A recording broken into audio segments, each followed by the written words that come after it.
ನಮಸ್ಕಾರ. ಈ ವಿಡಿಯೋದಲ್ಲಿ ಸಿಸಿ ಮತ್ತು ಇಸಿ ಬಗ್ಗೆ ನೋಡೋಣ.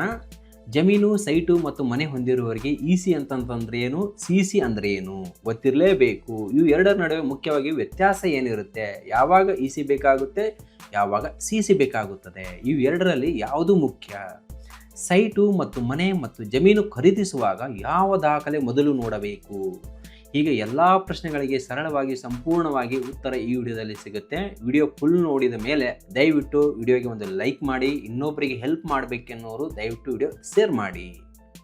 ಮೊದಲಿಗೆ ಇಸಿ ಅಂದರೆ ಏನು ಅಂತಂದರೆ, ಇಸಿ ಅಂದರೆ ಎಂ ಕಂಪ್ರೆನ್ಸ್ ಸರ್ಟಿಫಿಕೇಟ್. ಇದನ್ನು ಕನ್ನಡದಲ್ಲಿ ಋಣಭಾರ ಪ್ರಮಾಣ ಪತ್ರ ಅಂತಲೂ ಸಹ ಕರೆಯುತ್ತಾರೆ. ಸರಳವಾಗಿ ಹೇಳುವುದಾದರೆ, ಒಂದು ಆಸ್ತಿ ಮೇಲೆ ಯಾವುದಾದರೂ ಸಾಲ ಇದೆಯಾ, ಅದು ಒಂದು ಮಾರಾಟ ಆಗಿದೆಯಾ ಅಥವಾ ಗಿಫ್ಟ್ ಆಗಿದೆಯೋ ಅಥವಾ ಪಾರ್ಟಿಷನ್ ಡೀಡ್ ಆಗಿದೆಯೋ ಅಥವಾ ಮಾರ್ಟ್ಗೇಜ್ ಮಾಡಿದ್ದಾರಾ, ಇವೆಲ್ಲ ಮಾಹಿತಿಯು ಕೊಡುವ ಒಂದು ದಾಖಲೆಯೇ ಇಸಿ. ಒಟ್ಟಾರೆಯಾಗಿ ಹೇಳುವುದಾದರೆ ನಿಮ್ಮ ಆಸ್ತಿಯ ಮೇಲಿರುವ ಋಣಗಳ ಬಗ್ಗೆ ಇದರಲ್ಲಿ ಮಾಹಿತಿ ಅಡಗಿಕೊಂಡಿರುತ್ತೆ ಈ ಒಂದು ಇಸಿ ಪ್ರಮಾಣ ಪತ್ರದಲ್ಲಿ. ಅಂತಂದರೆ ಇಸಿ ಒಂದು ರೀತಿಯಲ್ಲಿ ಟ್ರಾನ್ಸಾಕ್ಷನ್ ಹಿಸ್ಟ್ರಿ ಸಮ್ಮರಿ ಅಂತಲೂ ಸಹ ಕರೆಯುತ್ತಾರೆ. ಇಸಿ ತೆಗೆದಾಗ ಸಾಮಾನ್ಯವಾಗಿ ಆ ಒಂದು ಇಸಿ ಪ್ರಮಾಣ ಪತ್ರದಲ್ಲಿ ಯಾವ ಮಾಹಿತಿಗಳು ಇದ್ದಿರುತ್ತವೆ ಅಂತಂದರೆ, ಸರ್ವೆ ನಂಬರ್ ಇರುತ್ತೆ, ಅಂದರೆ ಸೈಟ್ ನಂಬರ್ ಸಹ ಇದ್ದಿರುತ್ತೆ, ಖರೀದಿ ಮಾರಾಟ ಮಾಹಿತಿ ಇದ್ದಿರುತ್ತೆ, ಸೇಲ್ ಡೀಡ್ ರಿಜಿಸ್ಟ್ರೇಷನ್ ಡೀಟೇಲ್ಸ್ ಇದ್ದಿರುತ್ತೆ, ಗಿಫ್ಟ್ ಡೀಡ್ ಮಾಹಿತಿ ಇದ್ದಿರುತ್ತೆ, ಪಾರ್ಟಿಷನ್ ಡೀಡ್ ಮಾಹಿತಿ ಇದ್ದಿರುತ್ತೆ, ಮಾರ್ಟ್ಗೇಜ್ ಮತ್ತು ಬ್ಯಾಂಕ್ ಲೋನ್ ಮಾಹಿತಿ ಇದ್ದಿರುತ್ತೆ, ರಿಜಿಸ್ಟ್ರೇಷನ್ ಡೇಟ್ ಇದ್ದಿರುತ್ತೆ, ಡಾಕ್ಯುಮೆಂಟ್ ನಂಬರ್ ಇದ್ದಿರುತ್ತೆ, ಸಬ್ ರಿಜಿಸ್ಟರ್ ಆಫೀಸರ್ ಡೀಟೇಲ್ಸ್ ಸಹ ನೀವು ಕಾಣಬಹುದು ಈ ಒಂದು ಇಸಿ ಪ್ರಮಾಣ ಪತ್ರದಲ್ಲಿ. ಇಸಿ ಪ್ರಮಾಣ ಪತ್ರದ ಉಪಯೋಗವೇನು ಅನ್ನೋದಾದರೆ, ಬಹಳಷ್ಟು ಜನ ಕೇಳುತ್ತಾರೆ ಇಸಿ ಯಾಕೆ ಬೇಕು, ಇದಕ್ಕೆ ಮುಖ್ಯ ಕಾರಣ ಏನು ಅಂತಂತಂದರೆ, ಒಂದನೆಯದು ಆಸ್ತಿ ಕ್ಲೀನ್ ಇದೆಯಾ ಅಂತ ಚೆಕ್ ಮಾಡಲು ಇಸಿ ಬೇಕಾಗುತ್ತೆ. ಅಂತಂದರೆ ಮುಖ್ಯವಾಗಿ ಆಸ್ತಿ ಮೇಲೆ ಸಾಲ ಇದೆಯಾ, ಯಾರಾದರೂ ಕ್ಲೇಮ್ ಮಾಡ್ತಾರಾ ಇದನ್ನು ಎಂದು ತಿಳಿಯಲು ಇಸಿ ಮುಖ್ಯವಾಗಿರುತ್ತೆ. ಎರಡನೆಯದು ಬ್ಯಾಂಕ್ ಲೋನ್ ಪಡೆಯಬೇಕಾದ್ರೆ ಇಸಿ ಬೇಕು. ನೀವು ಬ್ಯಾಂಕ್ ಲೋನ್ ಮಾರ್ಟ್ಗೇಜ್ಗೆ ಅಪ್ಲೈ ಮಾಡಿದರೆ ಬ್ಯಾಂಕ್ ಮೊದಲು ಇಸಿ ಕೇಳುತ್ತೆ. ಪ್ರತಿ ವರ್ಷ ಸಾಲ ನವೀಕರಣ ಅಂತಂದರೆ ರಿನಿವಲ್ ಮಾಡುವಾಗ ಕಡ್ಡಾಯವಾಗಿ ಇದನ್ನು ಬೇಡುತ್ತಾರೆ. ಇದರಿಂದ 1 ವರ್ಷದ ಒಳಗಡೆ ಆಸ್ತಿಯ ಮೇಲೆ ಏನಾದರೂ ವ್ಯವಹಾರ ಮಾಡಿದ್ರೆ ಎಂದು ತಿಳಿದುಕೊಳ್ಳುತ್ತಾರೆ. ಒಟ್ಟಿನಲ್ಲಿ ಬ್ಯಾಂಕಿಗೆ ಆಸ್ತಿ ಸೇಫ್ ಇದೆಯಾ ಅನ್ನೋದನ್ನು ಗೊತ್ತಾಗಲು ಬ್ಯಾಂಕ್ ಲೋನ್ ಪಡೆಯಲು ಬೇಕು. ಮೂರನೆಯದು ಆಸ್ತಿ ಖರೀದಿಸುವ ಮೊದಲು, ಹೌದು, ಜಮೀನು ಖರೀದಿ ಮಾಡುವ ಮೊದಲು ಕನಿಷ್ಠ 15ರಿಂದ 30 ವರ್ಷದ ಇಸಿ ನೋಡಬೇಕಾಗುತ್ತೆ. ಇದರಿಂದ ಆಸ್ತಿಯ ಹಿಸ್ಟ್ರಿ ಗೊತ್ತಾಗುತ್ತೆ, ಅಂದರೆ ಅದರ ಒಂದು ಟ್ರಾನ್ಸಾಕ್ಷನ್ ಹಿಸ್ಟ್ರಿ ಗೊತ್ತಾಗುತ್ತೆ. ಪ್ರಮುಖವಾಗಿ ಮೂಲ ಮಾಲೀಕನ ವಿವರ ಸಹ ಇದರಲ್ಲಿ ತಿಳಿದುಕೊಳ್ಳಬಹುದು.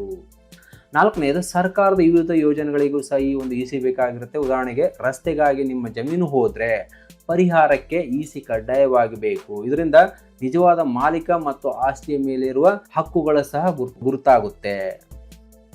ಇಸಿಯಲ್ಲಿ ಕಾಣಿಸದೇ ಇರುವ ವಿಷಯಗಳು ಯಾವುವಪ್ಪ ಅಂತಂದ್ರೆ, ಇದು ತುಂಬಾ ಮುಖ್ಯವಾದ ಅಂಶ. ಜನ ಇಸಿ ಕ್ಲೀನ್ ಅಂತಂದ್ರೆ ಪ್ರಾಪರ್ಟಿ ಪರ್ಫೆಕ್ಟ್ ಅಂತ ಅಂದುಕೊಳ್ಳುತ್ತಾರೆ, ಆದರೆ ಅದು ಸಂಪೂರ್ಣ ಸತ್ಯ ಅಲ್ಲ. ಇಸಿನಲ್ಲಿ ಕೇವಲ ರಿಜಿಸ್ಟ್ರೇಷನ್ ಟ್ರಾನ್ಸಾಕ್ಷನ್ ಮಾತ್ರ ಬಂದಿರುತ್ತವೆ. ಇಸಿನಲ್ಲಿ ಕಾಣಿಸದೇ ಇರಬಹುದು, ಕೋರ್ಟ್ ಕೇಸ್ ಆಗಿರ್ಬೋದು, ಆರಲ್ ಅಗ್ರಿಮೆಂಟ್ ಆಗಿರ್ಬೋದು, ಅನ್ರಿಜಿಸ್ಟರ್ಡ್ ಅಗ್ರಿಮೆಂಟ್ ಆಗಿರ್ಬೋದು, ಫ್ಯಾಮಿಲಿ ಡಿಸ್ಪ್ಯೂಟ್ ಕೇಸ್ಗಳಾಗಿರ್ಬೋದು, ಗೌರ್ಮೆಂಟ್ ಅಕ್ವಿಷನ್ ನೋಟಿಸ್ ಆಗಿರ್ಬೋದು ಅಥವಾ ರೆವಿನ್ಯೂ ಇಶ್ಯೂ ಆಗಿರ್ಬೋದು.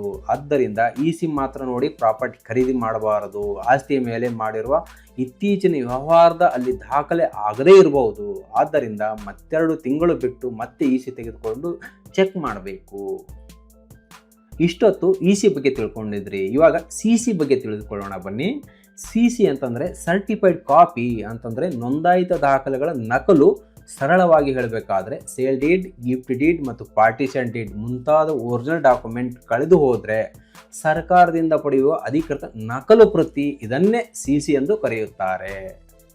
ಸಿಸಿಯಲ್ಲಿ ಏನೆಂದರೆ, ಸಿಸಿಯಲ್ಲಿ ಸಂಪೂರ್ಣ ಸೇಲ್ ಡೀಡ್ ಕಾಪಿ ಇರುತ್ತೆ, ಬೈಯರ್ ಮತ್ತು ಸೆಲ್ಲರ್ ಡೀಟೇಲ್ಸ್ ಇದ್ದಿರುತ್ತೆ, ಪ್ರಾಪರ್ಟಿ ಬೌಂಡ್ರೀಸ್ ಡೀಟೇಲ್ಸ್ ಇದ್ದಿರುತ್ತೆ, ಪ್ರಾಪರ್ಟಿ ಮೆಜರ್ಮೆಂಟ್ ಡೀಟೇಲ್ಸ್ ಇದ್ದಿರುತ್ತೆ, ವಿಟ್ನೆಸ್ ಡೀಟೇಲ್ಸ್ ಇದ್ದಿರುತ್ತೆ, ರಿಜಿಸ್ಟ್ರೇಷನ್ ಡೀಟೇಲ್ಸ್ ಇದ್ದಿರುತ್ತೆ, ಸ್ಟ್ಯಾಂಪ್ ಡ್ಯೂಟಿ ಮಾಹಿತಿ ಒಳಗೊಂಡಿರುತ್ತೆ, ಸಿಗ್ನೇಚರ್ಸ್ ಇರುತ್ತೆ ಬೈಯರ್ ಮತ್ತು ಸೆಲ್ಲರ್ದು.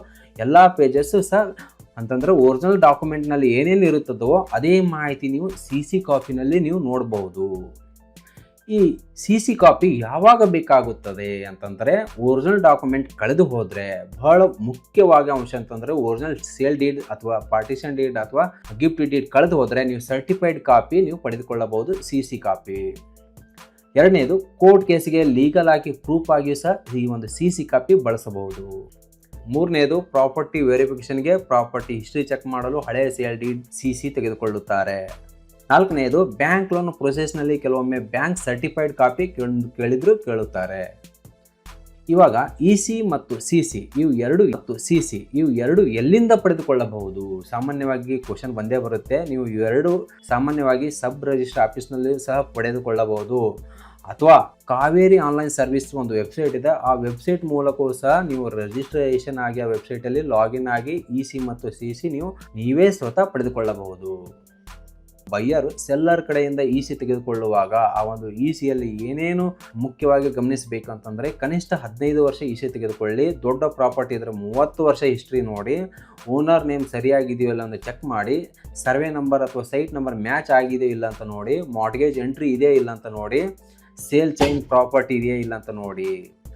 ಪ್ರತಿ ವರ್ಷಕ್ಕೆ ಒಮ್ಮೆ ಆದರೂ ನಿಮ್ಮ ಆಸ್ತಿಯ ಇಸಿ ಚೆಕ್ ಮಾಡಬೇಕು. ಇದರಿಂದ ನಿಮಗೆ ಗೊತ್ತಾಗದೆ ವಂಚಿಸಿ ಏನಾದರೂ ವ್ಯವಹಾರ ಆಗಿದೆಯೋ ಅಥವಾ ಇಲ್ಲವೋ ಎಂಬುದನ್ನು ತಿಳಿಯುತ್ತದೆ. ಯಾಕೆಂದರೆ ಇತ್ತೀಚೆಗೆ ಆನ್ಲೈನ್ ವಂಚನೆ ಬಹಳಷ್ಟು ಆಗ್ತಾ ಇವೆ. ಅದಕ್ಕೋಸ್ಕರ ಸಿಸಿ ತೆಗೆದುಕೊಳ್ಳುವಾಗ ಗಮನಿಸಬೇಕಾದ ಅಂಶಗಳು ಏನಂತಂದರೆ, ಡಾಕ್ಯುಮೆಂಟ್ ನಂಬರ್ ಕರೆಕ್ಟಾಗಿ ಇರಬೇಕು, ರಿಜಿಸ್ಟ್ರೇಷನ್ ಇಯರ್ ತಪ್ಪಾಗಬಾರ್ದು. ಈ ಒಂದು ಸಿಸಿಯಲ್ಲಿ ಎಲ್ಲ ಪೇಜಸ್ ಚೆಕ್ ಮಾಡಿ, ಪ್ರತಿಯೊಂದು ಪೇಜಸ್ ಸಿಸಿಯ ಎಲ್ಲ ಪೇಜಸ್ ಚೆಕ್ ಮಾಡಬೇಕು. ಬೌಂಡ್ರೀಸ್ ಕಂಪಲ್ಸರಿ ಚೆಕ್ ಮಾಡಿ, ವೆರಿಫೈ ಮಾಡಿ, ಸೆಲ್ಲರ್ ನೇಮ್ ಮ್ಯಾಚ್ ಆಗಿದೆಯೋ ಇಲ್ಲ ಅಂತಂದು ನೀವೊಂದು ಈ ಸಿಸಿಯಲ್ಲಿ ನೀವು ಚೆಕ್ ಮಾಡಬಹುದು.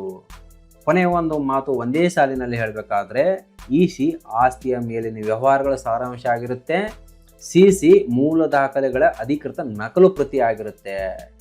ಈ ವಿಡಿಯೋದಲ್ಲಿ ಹೇಳಿರೋ ಮಾಹಿತಿ ನಿಮಗೇನಾದರೂ ಇಷ್ಟವಾದರೆ ದಯವಿಟ್ಟು ಶೇರ್ ಮಾಡಿ. ಹಾಗೆ